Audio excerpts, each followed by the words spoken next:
इसीलिए मैंने कहा कोई भी ऐसा नहीं जिसने सेवा की हो और खाली हाथ आया हो, उसका परिवार ना बचा हो। तब साहब को लगता था कि क्या है सेवा, रफ एंड टफ बंदा हूं मैं, मेरे पास इतने भेड़ बकरियां, मेरी इतनी पहुंच है, एमएलए मेरी सुनता है, एमपी मेरी सुनता है, सब कुछ मेरे पास है, बिजनेस मेरे पास है, सब अच्छा चल रहा है, बल्ले बल्ले चल रही है, बेस्ट गधा मेरे पास है, आज की बेस्ट फेरारी मेरे पास है, बेस्ट घोड़ा मेरे पास है, बेस्ट खच्चर मेरे पास है, कोई चिंता की बात नहीं है, अपने बल से जिएंगे। समय आता है जब परमेश्वर बताता है कि तुझे मेरी जरूरत है। मलाकी 2 उसकी 14 से 16 में लिखा, इसलिए क्योंकि यहोवा तेरी और तेरी उस जवानी की संगनी और ब्याही हुई स्त्री के बीच साक्षी हुआ था, जिससे तूने विश्वासघात किया है। क्या उसने एक ही को नहीं बनाया जबकि और आत्माएं उसके पास थी? और एक ही को क्यों बनाया? इसलिए कि वह परमेश्वर के योग्य संतान चाहता है। इसलिए तुम अपनी आत्मा के विषय में चौकस रहो, तुम में से कोई भी अपनी जवानी की स्त्री के साथ विश्वासघात ना करे, क्योंकि इस्राएल का परमेश्वर यहोवा यो कहता है, मैं स्त्री त्याग से घृणा करता हूं, उसको भी जो अपने आप को उपद्रव से ढांपता है। इसलिए अपनी आत्मा के विषय में चौकस रहो, विश्वासघात मत करो, सेनाओं के यहोवा का यही वचन है। मैं आपको इस वचन से एक बात समझाना चाहता हूं, क्यों परमेश्वर ने अपने वचनों को लिखा है। यहां परमेश्वर ने लिखा कि जब मैंने आदम को बनाया और उसके लिए जब मैं हवा को, औरत को बनाने लगा, परमेश्वर कहता है, क्या और आत्माएं मेरे पास ना थी? थी कि नहीं थी? बताओ, सो गए हो क्या? थी कि नहीं? हां या ना? ऊंची आवाज में बोलो, ऊंची आवाज में, थी कि नहीं? तो परमेश्वर क्वेश्चन पूछता है, कहता अगर मेरे पास और आत्माएं थी, मैंने आदम के लिए 2 पत्नियां क्यों नहीं बनाई? जितने हेल्पर हो उतना अच्छा है, हां कि नहीं? पर उसने एक ही दिया। जब उसने हेल्पर दिया तो एक हवा बनाई, उसने 2 नहीं बनाई, 3 नहीं बनाई, 4 नहीं बनाई, 7 नहीं बनाई, 72 नहीं बनाई, 86 नहीं बनाई, उसने एक बनाई। परमेश्वर कहता मेरे पास और भी आत्माएं थी, पर मैंने उनमें से एक को ही चुना, क्योंकि परमेश्वर अपने योग्य संतान चाहता है। तुम्हारे और तुम्हारी वाइफ के बीच में लिखा वो साक्षी हुआ था, उससे उसको त्यागना या उसको छोड़कर दूसरी से संबंध बनाना, परमेश्वर ने कहा यह विश्वासघात होगा। आप बाइबल पढ़ लो, जिन जिन परमेश्वर के लोगों की एक पत्नी थी, उनका परिवार ज्यादा आशीषित रहा है उनसे जिनकी एक से ज्यादा थी। जब तक मूसा का वचन नहीं आया, चाहे अब्राहम को मालूम था मुझे दसवांश बोना है, बाइबल कहती याकूब की कितनी पत्नियां थी? कितनी थी? कितनी थी? और अगर आप याकूब की फैमिली लाइफ देखें तो उसके बाप की फैमिली लाइफ से कहीं नीचे लेवल की उसकी फैमिली लाइफ थी। वो दोनों बहनें आपस में लड़ती थी, क्योंकि वो बहनें थी दोनों पत्नियां, कि आज ये मेरे साथ मेरे घर में रहेगा, बोलती थी आज ये मेरे बर्थडे पे आएगा, बोलती थी आज मेरे बेटे का बर्थडे है, बोलती नहीं आज ही मेरे बेटे की शादी भी है, मेरे बेटे की आज बरस, ये फलानी चीज है, वो बोलते हैं मेरी है। याकूब इसी चक्कर में रहा, उसकी फैमिली लाइफ कभी ब्लेस नहीं रही। जबकि अगर आप दूसरी लाइफ देखें जिनकी एक पत्नी थी, वो ब्लेस रहे। मैं आपको क्यों बता रहा हूं मालूम? जब भी परमेश्वर आपको कोई वर्ड देता है, मैं आपको यह प्रूफ करना चाहता हूं, उसमें मानने वाले का फायदा है, परमेश्वर का फायदा है, नुकसान नहीं।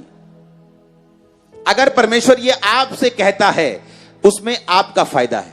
नए नियम में पौलुस कहता है जो अध्यक्ष बनना चाहता है वो उस एक ही पत्नी का पति हो, जो सेवा करना चाहता है वो एक ही पत्नी का पति हो।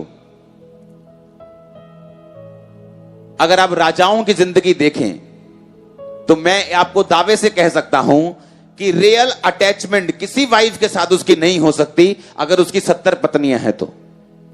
पॉलिटिक्स चलती होगी दिन रात, जिस तरह सुलेमान की लाइफ में चलती थी। सुलेमान का सौतेला भाई बोलता था मुझे राजा बनना है, उसकी मां जो वो भी राजा की बेटी थी, वो भी अलग अलग प्लान करती थी। अब उस फैमिली की हालत सोच सकते हैं। अगर परमेश्वर कुछ वचन में कहता है तो यह बात हमेशा दिमाग में रखनी है, उसमें मेरा फायदा है। वो मुझे इजी करना चाहता है, वो मुझे ब्लेस देखना चाहता है, मुझे ट्रबल फ्री देखना चाहता है, वो मुझे स्ट्रेस फ्री देखना चाहता है, वो मुझसे प्यार करता है, वो मेरी चिंता करता है। उसे अपनी चिंता नहीं है, वो तो स्वर्ग में है, वो तो सर्वशक्तिमान है। सब मर जाएंगे, उसको कोई नुकसान नहीं, सब जी जाएंगे, उसको कोई फायदा नहीं, लेकिन वो हर एक वचन बंदे को चाहता है कि वो वचन को माने और जिए। उसने कहा मैं तुम्हारे आगे मौत जीवन रखता हूं, तुम चुन लो। तुम वचन पे चलोगे जियोगे, शरीर के अनुसार चलोगे तो मरोगे। बाइबल कहती है इसहाक को तंग करने वाला एक ही जन था, वो था उसका सौतेला भाई जो शरीर से जन्मा था, इस्माइल। आज भी इस्माइल की प्रजाति, आज भी इस्माइल के वंश जो पूरे मिडिल ईस्ट में रहते हैं, आज भी क्रिश्चियन लोगों को तंग कर रहे हैं, क्योंकि वो शरीर से जन्मी हुई संतान थी और इसहाक आत्मा से जन्मा हुआ था। जब भी आप शारीरिक तौर पे चलेंगे, जो परमेश्वर का प्लान होगा वो सताया जाएगा, आत्मिक लोग सताए जाएंगे। आत्मिक लोगों को दिक्कत होगी जब आप शरीर से कोई काम करेंगे। आप ही के शरीर द्वारा किया गया काम आपको आत्मा में दिक्कत देगा, आपके आत्मिक तरक्की में दिक्कत देगा। जो परमेश्वर का प्लान है, आपकी ओरिजिनल लाइफ, ओरिजिनल प्लान जो है, उसी में वो रुकावट को डालेगा। अपने पड़ोसी को बोलो जो कुछ परमेश्वर कहता है उसमें परमेश्वर का नहीं तुम्हारा फायदा है। इसलिए आज से तू वचन को पढ़ेगा, वचन को मानेगा, क्योंकि उसमें तेरा फायदा होगा। तू सेम वापिस नहीं आएगा। आमीन हो चाहिए आशीष सबकी है यीशु मसीह के नाम में। हालेलुया। आप मेरी बात समझ रहे कि नहीं? सुबह का वचन, अभी का वचन जो मैंने पढ़ा, ये मैंने सुबह नहीं पढ़ा था, आप इसको दोबारा सुनेंगे, मनन करेंगे इसके ऊपर कि क्यों परमेश्वर ऐसा कहता है, ताकि हम बचे रहें, ताकि हम आशीषित रहें। अगर आप ध्यान से देखें बाइबल में, तो पनन्ना और जो हन्ना थी वो दो पत्नियां थी। हन्ना के बेटा नहीं था और पनिन्ना के बच्चे थे। हन्ना इसलिए उदास नहीं थी कि उसके बच्चा नहीं है, इसलिए वो रोटी नहीं खाती थी, इसीलिए वो निराश रहती थी, दुखी, इसलिए नहीं। इससे ज्यादा उसे इस बात की चिढ़ थी कि उसकी सौतन उसे ताने मारती थी। जिस फैमिली में परमेश्वर का ऑर्डर फॉलो नहीं होता, वो फैमिली हमेशा ट्रबल में रहती है। उसको शरीर में मजा आ सकता है 5 मिनट का, लेकिन वो लाइफ टाइम एक सजा है, वो लाइफ टाइम एक ट्रबल है, वो लाइफ टाइम एक दुख है जो इंसान ने खुद मोल लिया है। क्योंकि बाइबल कहती है वो स्त्री के त्याग से घृणा करता है, वो स्त्री के विश्वासघात से घृणा करता है। मैं जानता हूं आपकी लाइफ सेम नहीं रहेगी। मैं जानता हूं बहुत से लोगों की लाइफ जिसे शैतान कुंडी में फंसाने वाला था, आज उसकी कुंडी जल के नाश होगी, वो शर्मिंदा होकर वापस जाएगा। आमीन ऊंचा चाहिए चर्च मेरे को यीशु मसीह के नाम में। हालेलुया। आज से आप एक वायदा करेंगे, जो कुछ आप पढ़ेंगे आज से आप इस मेंटालिटी के साथ पढ़ेंगे, इस सोच के साथ पढ़ेंगे कि जो कुछ मैं पढ़ रहा हूं उसमें मेरा फायदा है। आमीन। जो कुछ मैं पढ़ रहा हूं बाइबल में, मसीही लोग कभी फाइनेंशियली बरकत नहीं पा सकते अगर वो टाइथ को नहीं बोएंगे तो। कभी भी मैंने प्रार्थना करने वाले प्रेयर वॉरियर्स, ब्रोकन टूटे हुए गरीब, इतने गरीब देखे हैं कि आप बोलेंगे कि ये क्रिश्चियन नहीं हो सकते। प्रार्थना वॉरियर की बात कर रहा हूं, रियल प्रेयर वॉरियर्स, सामर्थी प्रेयर वॉरियर्स। उन्हें लगता है प्रार्थना कर रहे हैं, प्रभु हमारे पास है, लेकिन बाइबल कहती परमेश्वर अपने वचन से कभी हटता नहीं। अगर उसने कहा है बाइबल में मलाकी में कि अगर तुम टाइथ बोओगे तो मैं आसमान की खिड़कियां दरवाजे खोल के डैम गेट खोल दूंगा।